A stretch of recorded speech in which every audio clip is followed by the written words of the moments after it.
প্রয়োজনে আক্রমণাত্মক হবে ভারত, পাকিস্তান উস্কানি দিলে ভারত তার জবাব দিতে প্রস্তুত, এমন মন্তব্য করেছেন ভারতের সেনাপ্রধান জেনারেল উপেন্দ্র দ্বিবেদী। বার্তা সংস্থা ANI-কে দেওয়া একান্ত সাক্ষাৎকারে তিনি পাকিস্তানকে কটাক্ষ করে বলেন, পাকিস্তান সেনাবাহিনী কাশ্মীর ইস্যুতে কিছু মন্তব্য করেছে, এখন তাদের কাছে কোনো উপায় নেই বলে বিষয়টিকে আরও টেনে নেওয়া হচ্ছে।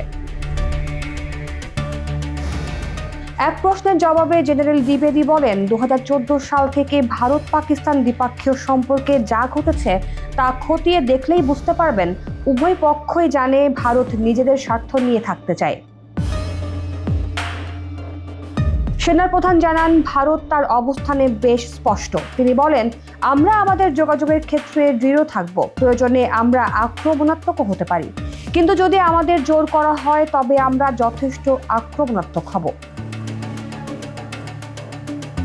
প্রতিবেশী দেশগুলোর সঙ্গে নানা কারণে সম্পর্ক খুব বেশি ভালো যাচ্ছে না ভারতের। অনেক বিশ্লেষকের মতে প্রতিবেশীদের সঙ্গে সম্পর্কের টানাপোড়েনে বেশ চাপেই আছে নয়াদিল্লি, বিশেষ করে কাশ্মীর ইস্যুতে সম্প্রতি পাকিস্তানের সঙ্গে উত্তেজনাকর পরিস্থিতির সৃষ্টি হয়েছে ভারতের।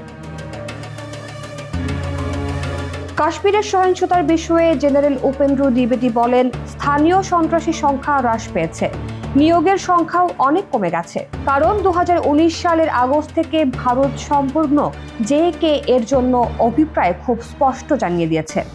জম্মু ও কাশ্মীর ভারতের অবিচ্ছেদ্য অংশ এবং এতে কোনো আপোষ নেই। কাশ্মীরের দখলদারিত্ব নিয়ে পাকিস্তানের মানসিকতার বিষয়ে তিনি বলেন, পাকিস্তান এখনো নিজেদের জগতে আটকে আছে। তারা জানে না কাশ্মীরকে অশান্ত করার সব প্রচেষ্টা শক্তভাবে দমন করা হবে।